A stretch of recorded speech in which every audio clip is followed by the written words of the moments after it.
আজকে আমি এই কনটেন্টে ২ টা বিষয় নিয়ে আলোচনা করব।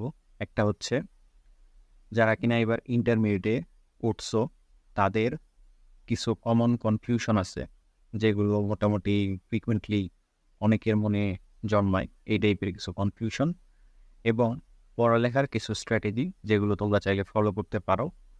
অ্যান্ড এই স্ট্র্যাটেজিগুলা তোমাকে এই ইন্টারমিডিয়েটের যে ২ বছর আছে এটাকে স্মুথ করবে, একই সাথে অ্যাডমিশনেও ভালো করতে সাহায্য করবে। তার আগে আলোচনার আগে আমি আমার পরিচয়টা দেই। আমার নাম মোহাম্মদ নাহিদ খান। বর্তমানে আমি বুয়েটের ডিপার্টমেন্ট অফ মেকানিক্যাল ইঞ্জিনিয়ারিংয়ের ৩য় বর্ষের ছাত্র। তো শুরু করা যাক। তো কনফিউশন যদি বলি, তো কনফিউশন, প্রথম যে কনফিউশনটা ক্রিয়েট হয় সেটা হচ্ছে বই নিয়ে। তো বই বলতে যে আমরা যদি সায়েন্স ব্যাকগ্রাউন্ড থেকে চিন্তা করি, তো দেখা যায় কি যে হাই স্কুলে আমরা এক বই পড়ে আসতেছিলাম এতদিন। অর্থাৎ এনসিটিপি কর্তৃক যে বই ছিল, সেই বই আমরা ফলো করতাম মোটামুটি। তার সাথে, সাথে কিছু গাইড টাইপের যে বইগুলো আছে, সেগুলো আমরা টুকটাক পড়তাম। কিন্তু যখন আমরা ইন্টারমিডিয়েটে উঠি, তখন দেখি যে টেক্সট বুকই বিভিন্ন রাইটারের পাওয়া যায়। এখন অনেকে চিন্তা করে যে ভালো কিছু করতে হলে সব বই পড়তে হবে কিনা বা ২-৩ টা রাইটারের বই পড়তে হবে কিনা? তো আমার উত্তর হচ্ছে, কেউ যদি চায় যে সে একটা রাইটারের বই পড়বে, মানে প্রত্যেক সাবজেক্টের একটা রাইটারের বই পড়বে এবং সে যদি সেই বইটাই ভালোভাবে পড়ে, তাহলে অ্যাডমিশনে ভালো করা সম্ভব। এখন আসি যে কিছু বই আমি সাজেস্ট করতে চাই বা বলতে চাই যেগুলো আমি নিজে পড়ছি। আর বইয়ের বিষয়টা আরেকটু যদি আমি ইলাবোরেট করি, বই অনেক সময় আ কলেজের স্যাররাও সাজেস্ট করে যে এই বই পড়তে পারো। এটার পিছনে ২ টা রিজন আছে। একটা রিজন হচ্ছে এরকম যে স্যাররা জানে যে অনেক ছাত্র বুঝবে না যে কোন বইটা ফলো করা উচিত। এইজন্য তারা ২-৩ টা বই সাজেস্ট করে। দ্বিতীয়ত, কোনো পাবলিশার যদি স্যারকে স্পন্সর করে, তাহলে স্যার ওই বইটাও সাথে সাজেস্ট করে। তো মোটামুটি সবারই জানার কথা, যারা কিনা ইন্টারমিডিয়েটে উঠছো, তাদের জানার কথা কোন সাবজেক্টের কোন বইটা প্রমিনেন্ট। তো সেগুলোর যেকোনো একটা করে মানে রাইটারের বই তোমরা কিনতে পারো এবং সেটা ফলো করতে পারো।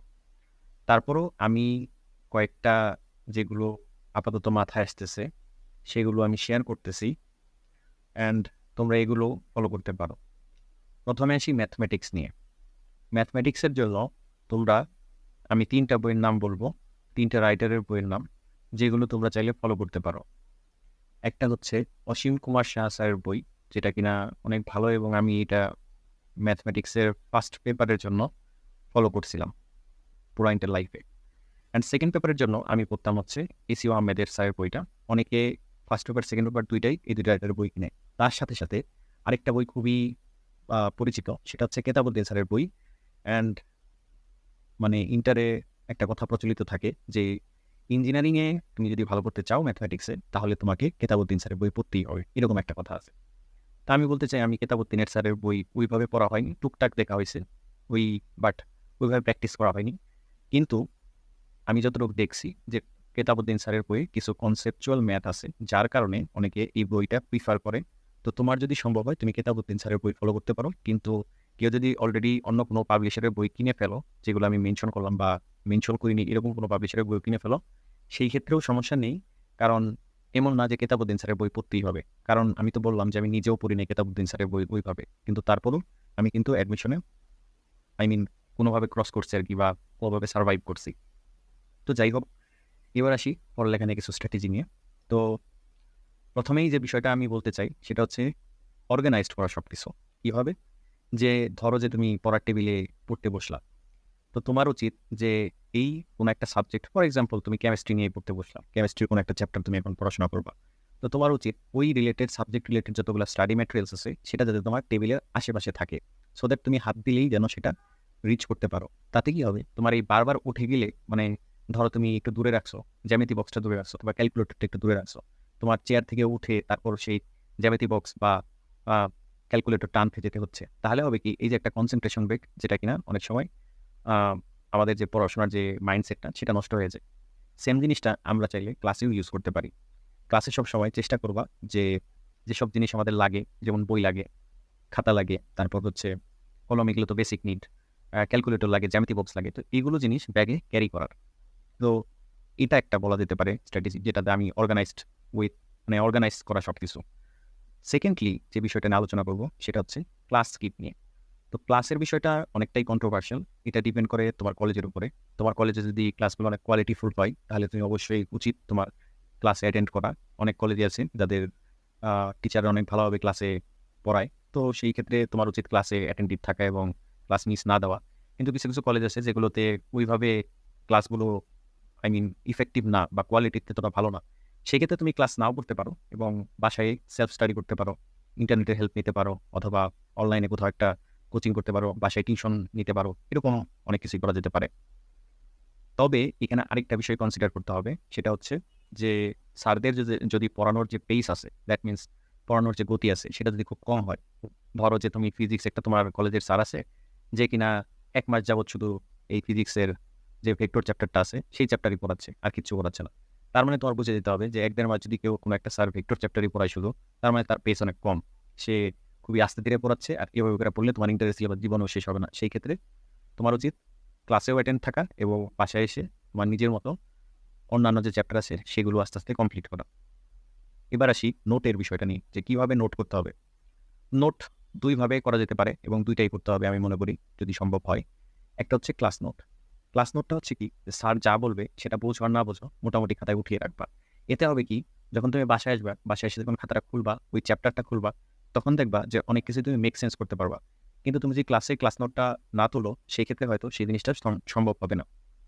সেকেন্ডলি, তোমার উচিত নিজের একটা নোট থাকা, যেটাকে আমি হ্যান্ড নোট বলতে চাই। সেই ক্ষেত্রে তুমি এই ক্লাসে যা পড়লা এবং বাসায় এসে যা শিখলা একটা অধ্যায় সম্পর্কে, সেগুলো তুমি একটা নোটে রাইট ডাউন করবা। এতে যেটা হবে যে তোমার ওই নোটের মধ্যে একটা অধ্যায় সম্পর্কে সম্পূর্ণ কিছু তুমি গুছিয়ে নিজের মতো করে লিখে রাখবা। নিজের মতো করে লিখে রাখলে তুমি ইজিলি সেই জিনিসটা 6 মাস পরে গেলেও বুঝতে পারবা যে কী লিখছিলা। তো আমি বলব যে হ্যান্ড নোটে তুমি সবসময় চেষ্টা করবা কনসেপ্ট রিলেটেড বিষয়গুলো লিখে রাখার এবং সেই রিলেটেড টুকটাক 2-1টা ম্যাথ লিখে রাখার। বলতেছি না যে সব ম্যাথই ওই খাতায় লিখে রাখো, কারণ এটা দরকার নাই। এখন দেখা যায় একটা অধ্যায়ে 30-40টা ম্যাথ থাকে। 30-40টা ম্যাথ একটা খাতায় লিখে রাখা তো সম্ভব না। কিন্তু কিছু কিছু অধ্যায় আছে যে ক্ষেত্রে তোমার প্র্যাকটিসটা বেশি ইম্পর্টেন্ট। সেক্ষেত্রে তুমি সেই সব চ্যাপ্টারের ক্ষেত্রে আ সবগুলা ম্যাথই করতে পারো যদি তুমি চাও। যেমন আ ট্রিগোনোমেট্রি আছে, যেটার মোটামুটি আ প্রত্যেকটা ম্যাথই বা একটু ডিফারেন্ট হয়। এখানে তোমার টেকনিকগুলা জানা থাকতে হয়, নইলে হয় না। তো এই গেল নোটের বিষয়টা। এবার আসি যে টিচারকে কোয়েশ্চেন করা নিয়ে। যে দেখা যায় কিছু কিছু ছেলে আছে যারা কিনা স্মার্টলি টিচারকে কোয়েশ্চেন করা ট্রিকি কোয়েশ্চেন। আর আমাদের কাছে মনে হয় যে আল্লাহ! এই কোয়েশ্চেন তো আমার মাথায় আসে নাই। তো এটা মেইনলি হয় হচ্ছে ২ টা কারণে। এক হচ্ছে ক্লাসে অ্যাটেনটিভ না থাকা। কোনো একটা ছেলে যদি ক্লাসের লেকচারের শুরু থেকেই অ্যাটেনটিভ থাকে, তাহলে সে অনেক সময় তার মাথায় এরকম ক্রিয়েটিভ কোয়েশ্চেন আসতেই পারে। সেই ক্ষেত্রে সে স্যারকে সেই কোয়েশ্চেনটা জিজ্ঞেস করে। অথবা এমনও হতে পারে যে ছেলেটা জানে যে নেক্সট দিন ক্লাসে কি পড়াবে। ধরো যে নেক্সট দিন ম্যাট্রিক্স পড়াবে ক্লাসে। তাহলে তুমি যদি একটা কাজ করো, যে বুঝো আর না বুঝো, বাসা থেকে যদি জাস্ট ম্যাট্রিক্সটা দেখে যাও যে ম্যাট্রিক্সটা আসলে কি। কারণ বুঝো আর না বুঝো, তুমি তো দেখে গেলা, তো আমাদের কনফিউশন ক্রিয়েট হলো, আচ্ছা এটা কিভাবে, এটা কিভাবে। যখন স্যার ওই চ্যাপ্টার নিয়ে আলোচনা করবে, তখন কিছু কিছু কনফিউশন তোমার নিজেরই ক্লিয়ার হয়ে যাবে স্যারের লেকচার শুনে। আর কিছু কিছু কনফিউশন থেকে যাবে। তো সেগুলো তুমি স্যারকে জিজ্ঞেস করতে পারো। সেই ক্ষেত্রে তোমার কনসেপ্ট ক্লিয়ারও হেল্প হবে। এবার আসি মোটিভেশন নিয়ে। তো পড়ালেখার ক্ষেত্রে মোটিভেশনটা খুব ইম্পর্টেন্ট। নিজেকে মোটিভেট রাখা। অনেক সময় আমি আমার অনেক ফ্রেন্ড দেখছি যারা কিনা পড়ালেখার মাঝখানে ডিমোটিভেট হয়ে গেছে। তারা পড়ালেখার যে সেই enthusiasm টা ছিল সেটা আর থাকে নাই। তো সেই ক্ষেত্রে আমি বলব যে নিজেকে মোটিভেট রাখার জন্য ছোট, ছোট রিওয়ার্ড এর ব্যবস্থা করতে পারো। যেটা আমি করতাম। এটা আমার নিজস্ব স্ট্র্যাটেজি ছিল। আমি নিজেকে একটা কলম গিফট করতাম বা খাতা গিফট করতাম। যেটা দেখতে একটু সুন্দর বা যেটা মন চাইতো আরকি। ঠিক আছে? বাট এগুলো ছিল খুবই আ চিপ, যেগুলো কিনা আমি এফোর্ড করতে পারবো। এরকম। অ্যান্ড লাস্টলি যদি বলি যে তুমি এত নোট করলা, এই পড়াশোনা করলা, তাহলে এখন কি করা উচিত? এখন নিজেকে নিজে টেস্ট করা উচিত। টেস্ট করার জন্য বিভিন্ন টেস্ট পেপার আছে। টেস্ট পেপারে কোয়েশ্চেন সলভ করতে পারো। তারপর ওই অধ্যায়ের যে ম্যাথগুলো কিছু অনুশীলনীতে কিছু ম্যাথ থাকে, সেগুলো তুমি সলভ করে দেখতে পারো যে তুমি পারতেছো কিনা। এবং সাথে, সাথে আরেকটা জিনিস প্র্যাকটিস করা ভালো। সেটা হচ্ছে কত সময়ের মধ্যে তুমি একটা কোয়েশ্চেন সলভ করতে পারতেছো কোনো একটা চ্যাপ্টারের বা কোনো একটা সাবজেক্টের। এতে যেটা হবে তোমার মধ্যে এই যে টাইম মেইনটেইন এর যে বিষয়টা, সেটাও তোমার মধ্যে চলে আসবে আস্তে, আস্তে। এটা তোমাকে ফিউচারে আ এইচএসসি পরীক্ষাতেও হেল্প করবে এবং আস্তে, আস্তে তোমাকে এইচএসসির পর অ্যাডমিশন যে ফেজটা আছে, সেখানে তোমাকে মোকাবেলা করতেও অনেকটা সাহায্য করবে। তো এই মোটামুটি স্ট্র্যাটেজি ছিল, যেগুলো নিয়ে আমি আলোচনা করতে চেয়েছিলাম। তো আশা করি এই জিনিসগুলো তোমাদের অনেকটাই হেল্প করবে। তারপরে যদি ফিউচারে তোমাদের কোনো কোয়েশ্চেন থাকে বা কোনো একটা কিছু নিয়ে তোমাদের কোয়েশ্চেন থাকে, তোমরা সেটা জিজ্ঞেস করতে পারো। আমি চেষ্টা করবো উত্তর দিতে। Thank you.